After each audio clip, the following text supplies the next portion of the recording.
Fala galera do primeiro ano, na aula de hoje a gente vai estudar sobre o tecido sanguíneo, um tecido que faz parte do tecido conjuntivo, é uma das suas especializações e esse tecido, moçada, é extremamente importante para a compreensão da medicina moderna. Bom, vamos aí.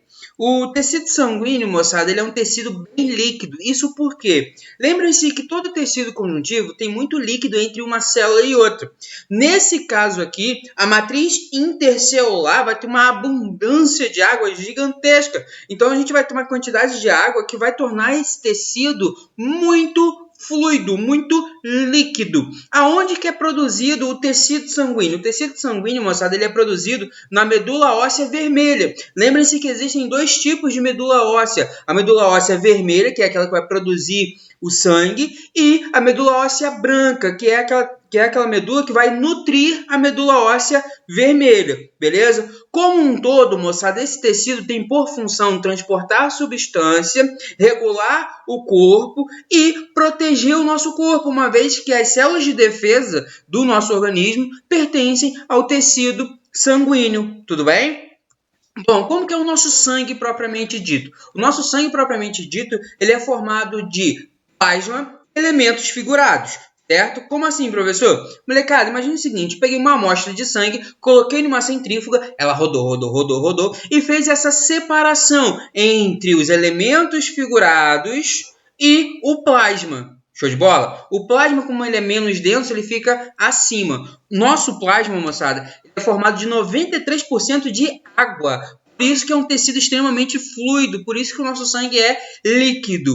E os outros 7% encontraremos oxigênio, glicose, proteínas, inclusive anticorpos para defender o nosso organismo. A gente vai ver isso na nossa próxima aula, que fala sobre sistema imune. Encontrarei aminoácidos, vitaminas, enfim, um monte de produtos que tem no nosso organismo, tá? Já os elementos figurados. Bom, meus amores, por que eu não chamo de células? Bom, acontece que as plaquetas, elas quebram essa ideia de célula, porque a plaqueta ela não é uma célula, ela é um fragmento de uma célula, chamada de megacariócito. Mais à frente a gente vai compreender melhor todas essas características. Bom, o que eu tenho nos meus elementos figurados? Eu tenho os eritrócitos, que a partir de hoje nós vamos chamar de eritrócitos e não mais hemácias ou glóbulos vermelhos. Temos também os leucócitos, que são as células chamadas antigamente de glóbulos brancos, células para defender, e temos as plaquetas ou trombócitos. Bom, acontece o seguinte, moçada, como eu havia dito a vocês, o nosso sangue ele é produzido lá na medula óssea vermelha. Dentro da medula óssea vermelha eu tenho a célula-tronco hematopoética, ou seja, aquela célula que não se diferenciou em célula alguma, é célula zero. Show de bola? Bom, acontece que essa célula aqui, essa célula-tronco, ela vai se diferenciar logo de cara em duas linhagens. A linhagem linfóide e a linhagem mieloide. Show? A linhagem linfóide a gente vai estudar na nossa próxima aula, que fala sobre o sistema imune. Nessa daqui, a gente vai estudar a linhagem mieloide. Na linhagem mieloide, por exemplo, eu vou ter a formação das hemácias, dos monócitos, neutrófilos, basófilos e eosinófilos e as plaquetas. Show de bola? Então vamos a elas. Bom, primeiramente, os eritrócitos, glóbulos vermelhos ou hemácias, são todos sinônimos. O que é uma hemácia propriamente dita, meus amores? Uma hemácia é uma célula biconvexa, que ela tem esse formatinho assim achatadinho para dentro, show de bola? E daí, professor? E daí que lá dentro eu vou ter uma solução aquosa, beleza? Um citoplasma, um citossol ali. E nesse citossol eu terei uma grande quantidade de hemoglobina. A hemoglobina, moçada, é uma proteína que apresenta muita quantidade de ferro. Por isso que nosso sangue é avermelhado. A nossa hemácia ela é avermelhada devido à presença de ferro nela. Show de bola? Bom, interessante, professor, mas e daí? E daí, moçada, que essa célula tem por função transportar gases respiratórios, CO2 e oxigênio. Muita gente esquece do CO2, fala que é para transportar apenas o oxigênio. Falso, também transporta o CO2. Molecada, olha que interessante. Como a função é transportar os gases respiratórios, faz muito mais sentido, por exemplo, não ter mitocôndria, não ter lisossomos, não ter complexo de Golgi, porque essas estruturas tomam espaço dentro da célula. Então, qual é a sacada da hemácia, do eritrócito? Eu não preciso dessas dessas organelas, porque a minha função é muito clara e evidente. A minha função é simplesmente transportar gases respiratórios. E para eu fazer isso, eu preciso apenas da minha proteína, da hemoglobina, e nada além disso. Então, por isso que foi descartado. Além disso tudo, nos mamíferos, tá? E aí uma curiosidade nossa, do nosso grupinho, os mamíferos têm as suas hemácias anucleadas, o que quer dizer que não apresentam núcleo. Por quê, meus amores? Porque o núcleo normalmente é a maior organela de uma célula. Então, se eu tivesse núcleo, se a minha hemácia tivesse núcleo, ela teria menos espaço para transportar gases respiratórios. Logo, ela seria menos eficiente. Tudo bem? Em média, a célula, a hemácia, vive 120 dias. Isso é a hemácia humana, tá, meus amores? Uma curiosidade é que, pelo fato de não ter núcleo, ela não consegue se reproduzir. Ela é produzida lá na medula óssea vermelha. O megacariócito, ou plaqueta. Bom, como eu havia dito a vocês, a plaqueta ela não é uma célula, ela é um fragmento de uma célula. E que célula é essa? É o megacariócito. O nome já faz a gente entender um pouco por que isso acontece. Mega. Porque o megacariócito, moçada, ele é gigante. É uma célula monstruosa.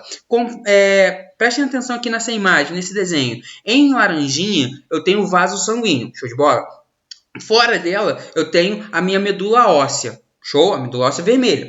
Bom, note que as células que estão sendo produzidas aqui conseguem entrar no meu vaso sanguíneo. Pô, legal. Menos uma, que é justamente o megacariócito, porque ele é muito, mas muito grande. Ele não consegue atravessar o vaso sanguíneo. Então, olha que interessante. Parte de seu citoplasma até consegue atravessar. Até consegue. Entretanto, a célula inteira não consegue. Esses fragmentos que atravessaram o vaso sanguíneo não voltam, são partidos formando as plaquetas. Show de bola? Professor? Tá, legal. Mas para que serve plaqueta? Bom, a plaqueta ela tem função de coagulação sanguínea. Ela evita, por exemplo, que ao romper um vaso sanguíneo fique sangrando sem parar. Ela vai lá e fecha esse ferimento. Como que isso acontece? Através da cascata de coagulação. Essa cascata funciona da seguinte forma. Eu tenho um tecido lesionado. Logo que eu tenho um tecido lesionado, logo que eu está vazando sangue de alguma parte do sistema, as plaquetas elas começam a se aglomerar nessa região, formando como se fosse uma barreirinha ali, um tampãozinho. Ao ter plaquetas com tecidos lesionados, acaba sendo liberado uma substância chamada tromboplastina.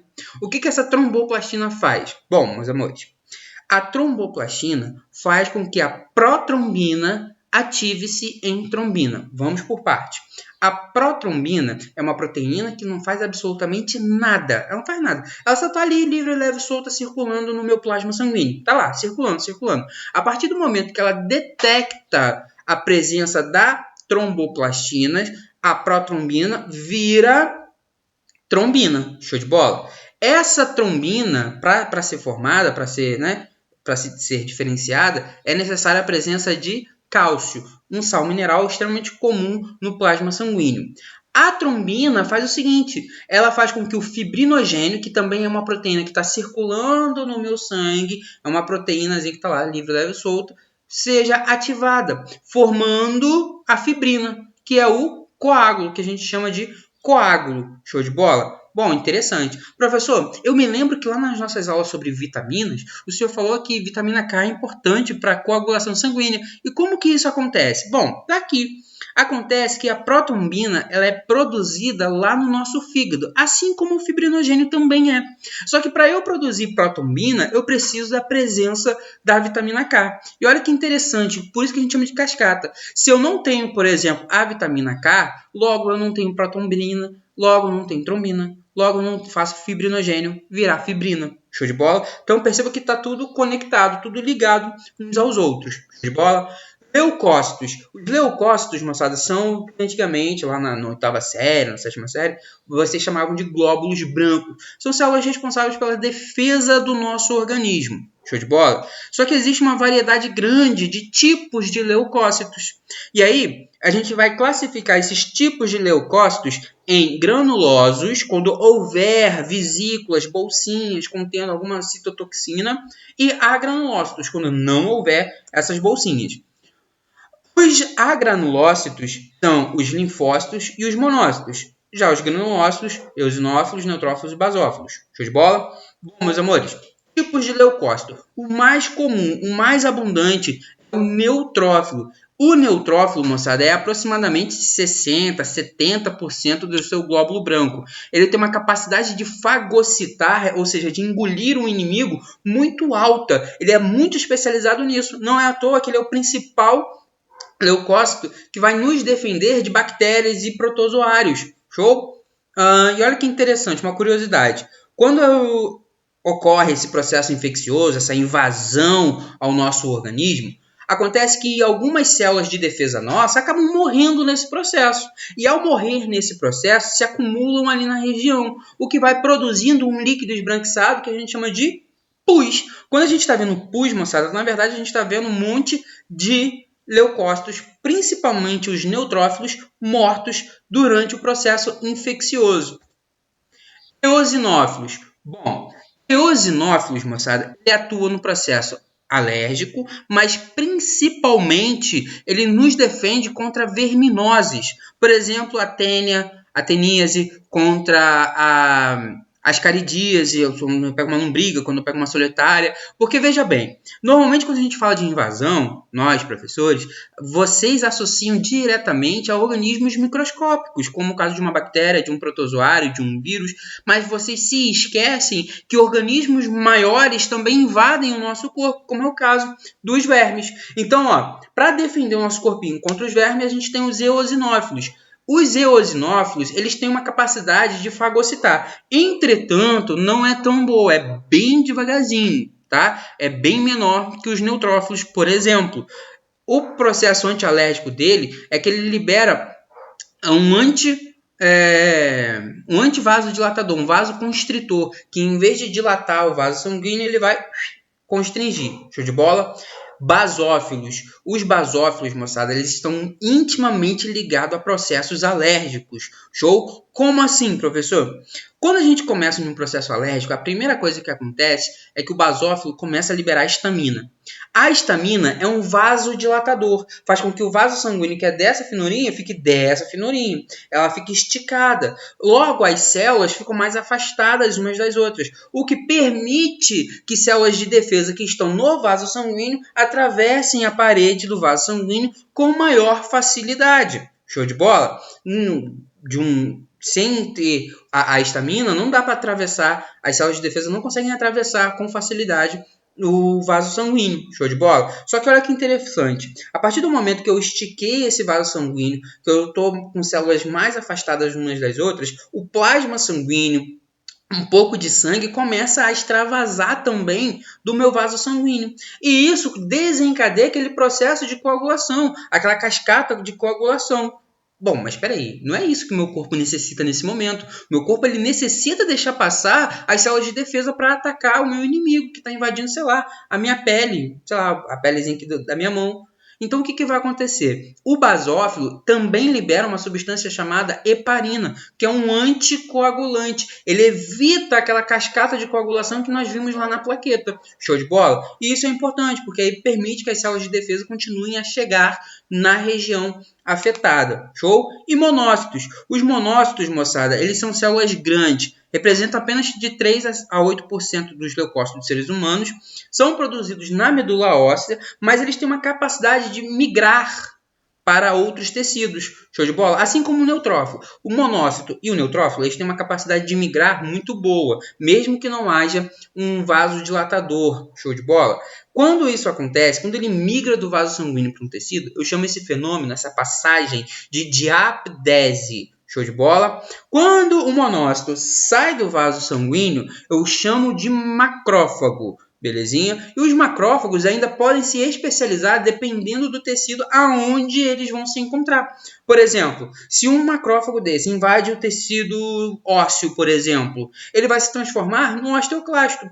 Lembram-se do osteoclasto? O osteoclasto é aquela célulazinha responsável por eliminar o excesso de matriz óssea. Lembra disso? O osteoclasto nada mais é do que um macrófago que sofreu uma especializaçãozinha.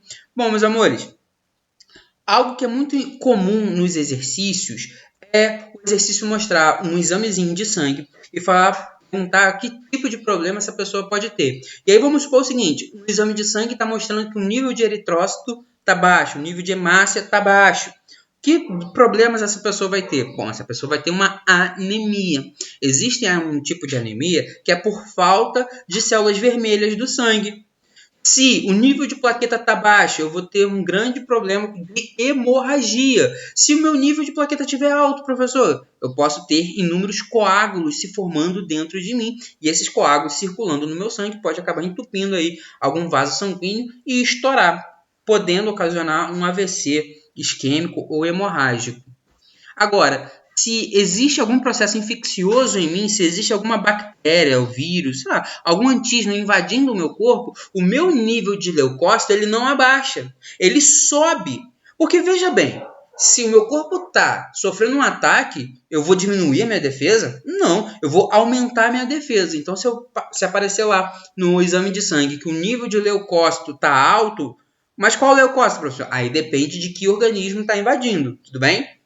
Se o nível está alto, significa que você está em um processo infeccioso. Show de bola? E se o nível de leucócito estiver muito baixo, você está com uma baixa imunidade. Molecada, dá aquele like aí, se inscreve aí no canal, aperta o sininho, bota seu nomezinho aqui nos comentários. Beijão. Atividade online, façam lá. Molecada, até a próxima. Tô morrendo de saudade de vocês. Valeu!